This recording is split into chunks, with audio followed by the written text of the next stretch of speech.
Hello students, welcome back to our English class.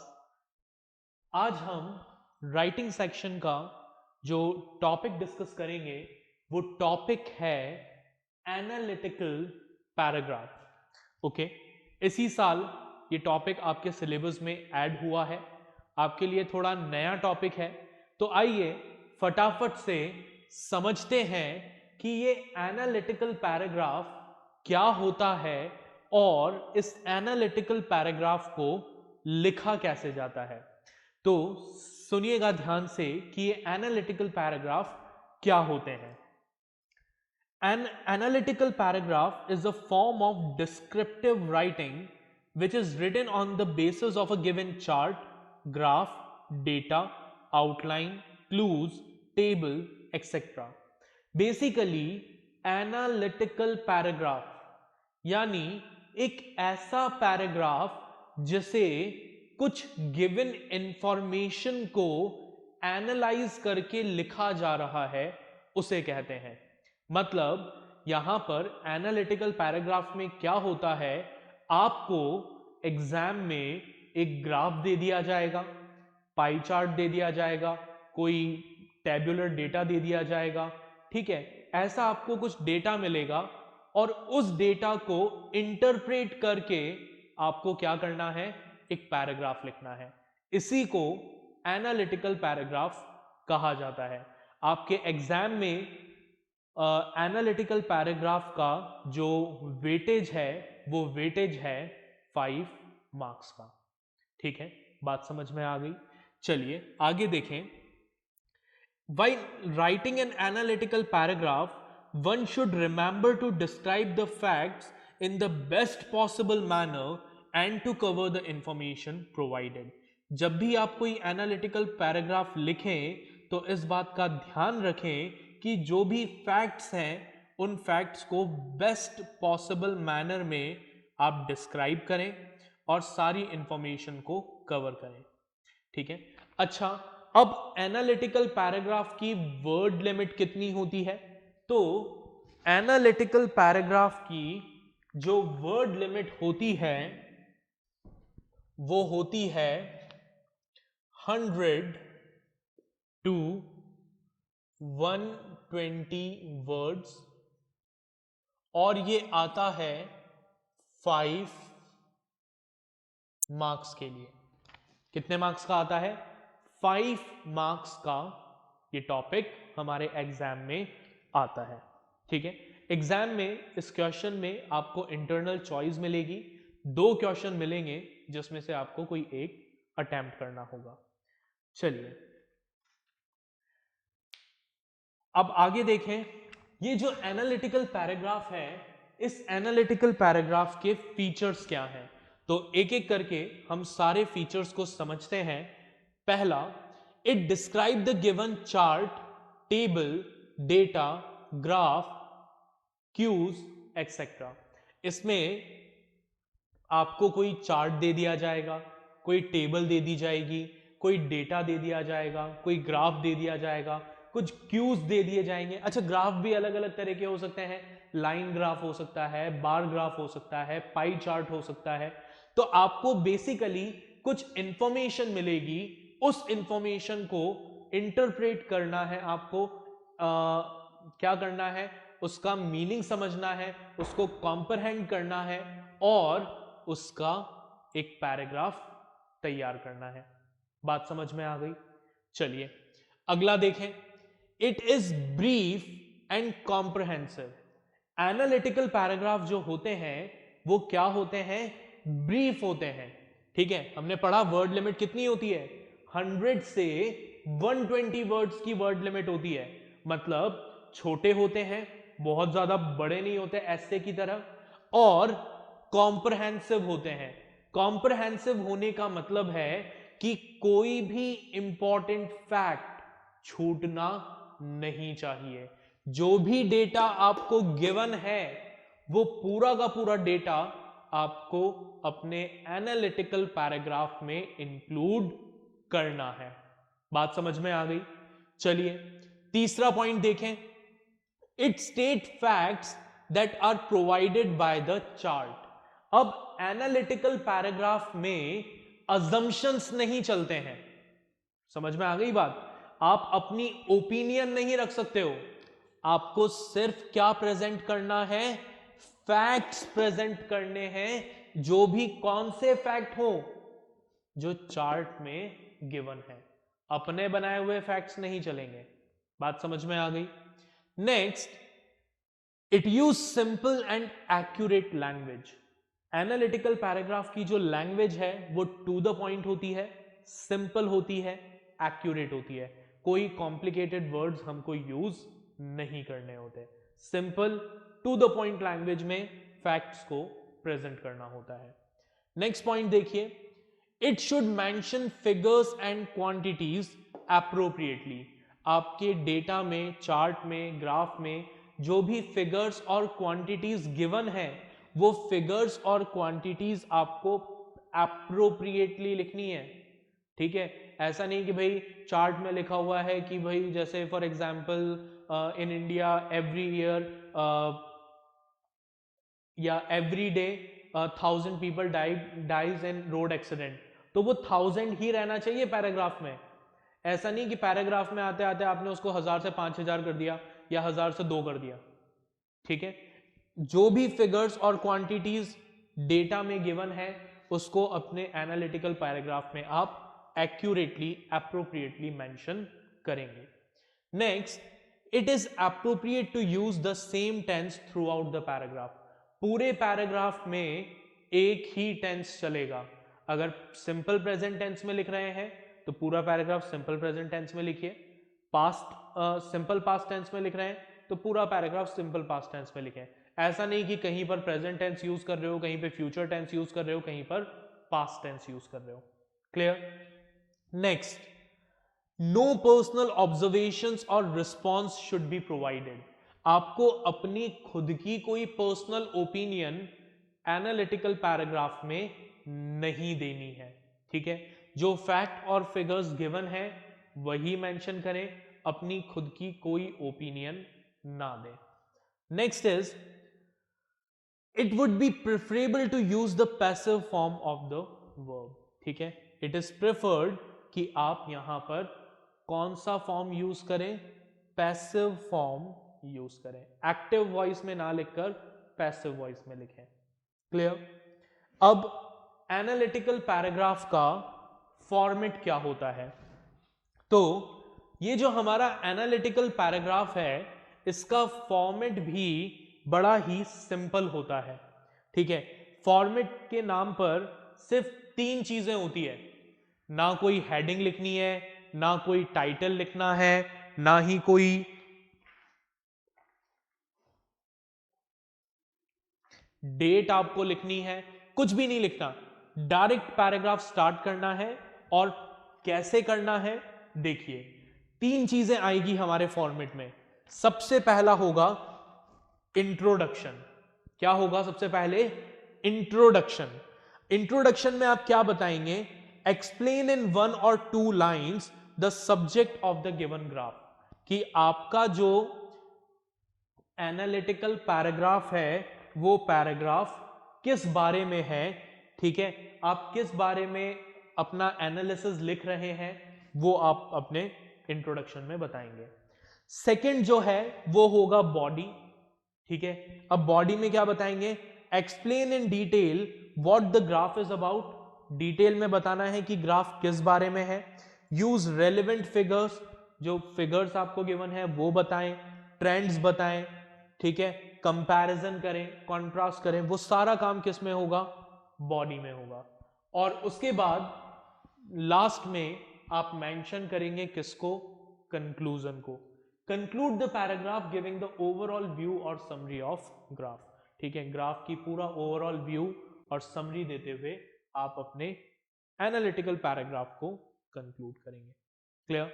यहां तक बात समझ में आ गई? ठीक है, चलिए आप इसको पहले एक बार इतना नोट कर लीजिए, फिर उसके बाद मैं आप लोगों को कुछ टिप्स बताऊंगा एनालिटिकल पैराग्राफ लिखने की। ठीक है, आप इसे नोट करिए।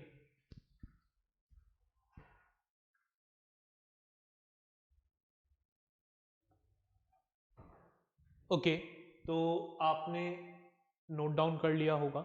चलिए, तो अब कुछ यूजफुल टिप्स देख लेते हैं जो हम यूज कर सकते हैं एनालिटिकल पैराग्राफ लिखते समय। तो देखिए, सबसे पहले you can start with the following phrases.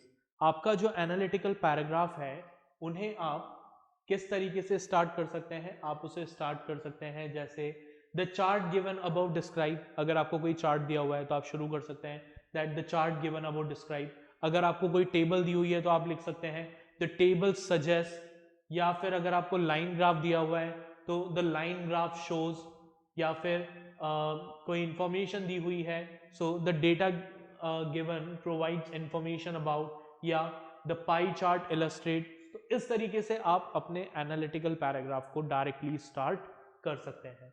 अगर आपको कोई ट्रेंड डिस्क्राइब करना है, ठीक है, क्या करना है, किसी ट्रेंड को डिस्क्राइब करना है, तो आप कुछ फ्रेजेस या वर्ड्स को यूज कर सकते हैं जैसे a pattern of growth, rapidly doubled, sky rocketed, striking increase, peaked, declined etcetera.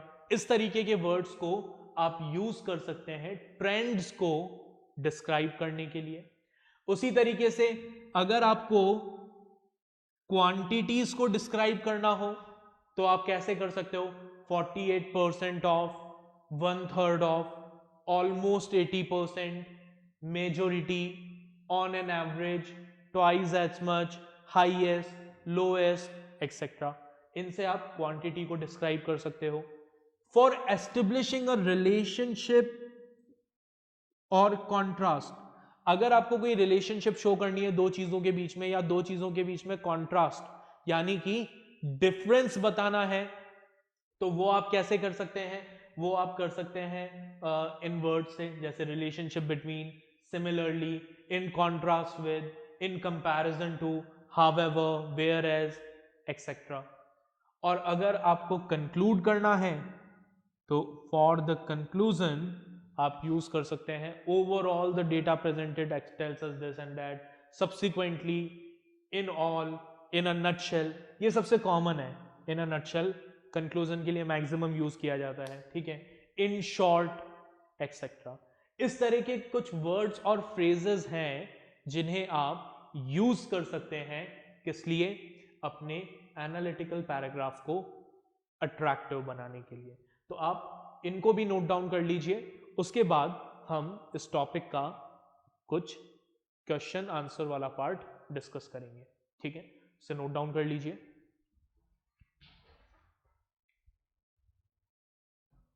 Okay students, तो अब यहां पर हमारे सामने एनालिटिकल पैराग्राफ का एक क्वेश्चन गिवन है, ठीक है। इस क्वेश्चन का आंसर अटेम्प्ट करने से पहले हम क्वेश्चन को ध्यान से पढ़ते हैं और इस क्वेश्चन को खुद पहले एनालाइज करते हैं। The graph given shows estimated sales of gold in Dubai in 2002। क्या कह रहा है क्वेश्चन? क्वेश्चन हमें कह रहा है कि इस ग्राफ में दुबई में 2002 में कितनी गोल्ड की सेल्स हुई उसके बारे में डेटा गिवन है। Right an analytical paragraph describing the line graph in 150 words.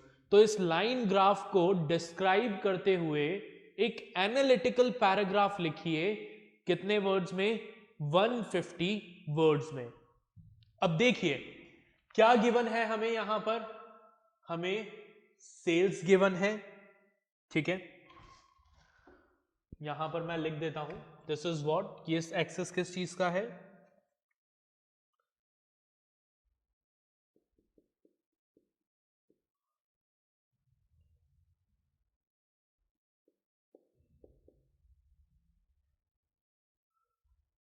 Million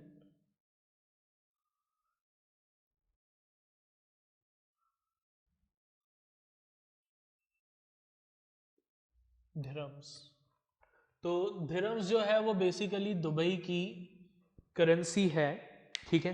तो ग्राफ के हमारे दो एक्सेस हैं, एक्स एक्सेस, वाई एक्सेस, ठीक है। अब हमें क्या बताया गया है, एक तरफ हमें मंथ बताए गए हैं और दूसरी तरफ करेंसी बताई गई है, मिलियन दिरहम्स। ठीक है, तो अब देखिए हमें क्या पता लग रहा है इससे।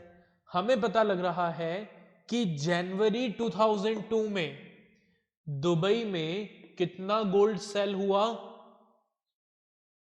200 मिलियन दिरहम्स का गोल्ड सेल हुआ। फरवरी में ये अमाउंट 200 से 250 के बीच में लगभग 225 मिलियन दिरहम्स तक पहुंचा। मार्च में ये अमाउंट 350 मिलियन दिरहम्स था। अप्रैल में अमाउंट जो था वो वापस से 250 मिलियन दिरहम्स हो गया। देन मई में 200 रह गया। फिर जून में 150 से थोड़ा सा ऊपर था। जुलाई में वापस से नीचे आया 125 के करीब।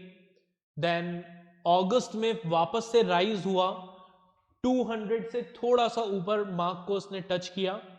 देन सितंबर में वापस 100 से 150 के बीच में आके स्टक हुआ। उसके बाद अक्टूबर में ये अमाउंट वापस से राइज हुआ, ठीक है, 150 से 200 के बीच में पहुंचा। नवंबर में लगभग कांस्टेंट रहा, उसी अमाउंट लेवल को अचीव किया। और दिसंबर में स्लोली प्रोग्रेस करना स्टार्ट किया। तो ये हमने खुद इसको एनालाइज किया। अब इसको लिख देते हैं। तो कैसे लिखेंगे, मैं आपको पढ़कर सुना रहा हूं, ध्यान से सुनिएगा। देखिए, the line graph depicts the estimated sale of gold in Dubai for a period of 12 months in 2002 in million of dirhams। ठीक है, पहला हम क्या लिखते हैं, इंट्रोडक्शन लिखते हैं। और इंट्रोडक्शन में हम क्या बताते हैं, इंट्रोडक्शन में हम बताते हैं कि हमारा जो एनालिटिकल पैराग्राफ है वो एनालिटिकल पैराग्राफ किस बारे में है। तो हमने यहां पर भी वही किया। हमने क्या लिखा, हमने लिखा the line graph depicts the estimated sales of gold in Dubai, कि ये लाइन ग्राफ क्या बता रहा है, एस्टिमेटेड सेल ऑफ गोल्ड के बारे में बता रहा है दुबई में, for a period of 12 months, 12 महीने के पीरियड की सेल्स को बता रहा है इन 2002 की। और किस यूनिट में बता रहा है, इन मिलियंस ऑफ दिरहम्स। ठीक है, अब नेक्स्ट पैराग्राफ चेंज करके हम क्या लिखेंगे, बॉडी लिखेंगे, यानी ये पूरा एनालिसिस लिखेंगे। तो देखिए, in January 2002 the sales stood at 200 million dirhams. जनवरी में सेल्स 200 मिलियन दिरहम्स थी। It steadily increases through the next month and peaked to 350 million dirhams in 3 months of the years. फिर ये धीरे धीरे ग्रो होते होते कहां तक पहुंचा, टॉप पर पहुंचा 3 महीने में 350 मिलियन दिरहम्स तक टच किया।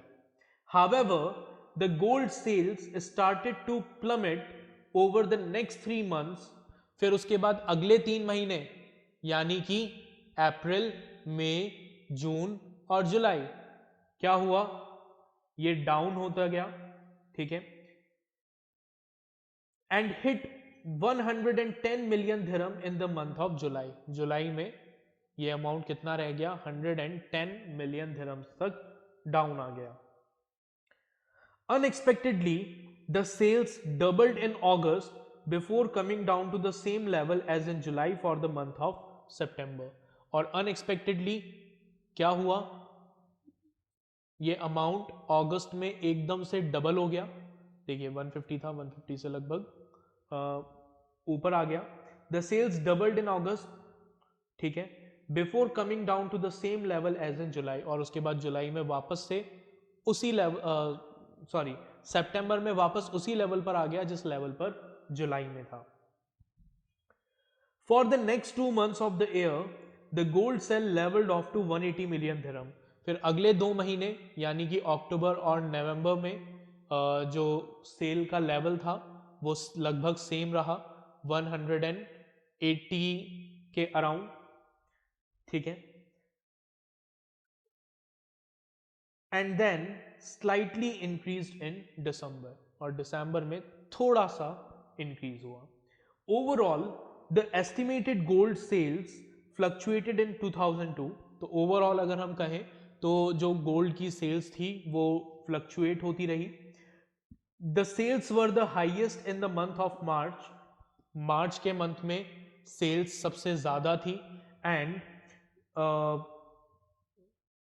Lowest in the month of July and September, जुलाई और सितंबर में सबसे कम रही। The sale at the end of the year were almost the same as were in the beginning of year, और एंड ऑफ द ईयर और beginning of the year की सेल्स ऑलमोस्ट बराबर थी। So this is how we write analytical paragraph. मतलब आपको क्या करना है, सिस्टमैटिकली लॉजिकली जो इंफॉर्मेशन आपको गिवन है उस इंफॉर्मेशन को प्रेजेंट करना है। क्लियर? तो आई होप आपको एनालिटिकल पैराग्राफ लिखना आ गया होगा, समझ में आ गया होगा। मैं आप लोगों को एक नोट्स शीट प्रोवाइड करूंगा इसके साथ, ठीक है, जिसमें आपको कुछ और एग्जाम्पल्स देखने को मिलेंगे एनालिटिकल पैराग्राफ्स के। तो उन क्वेश्चंस को ध्यान से पढ़िएगा, ठीक है। जो प्रैक्टिस क्वेश्चंस आपको मिलेंगे उन प्रैक्टिस क्वेश्चन को सॉल्व करिएगा, ठीक है। इसके साथ हमारा ये टॉपिक कंप्लीट होता है। अपना ध्यान रखिएगा। Okay, bye everyone.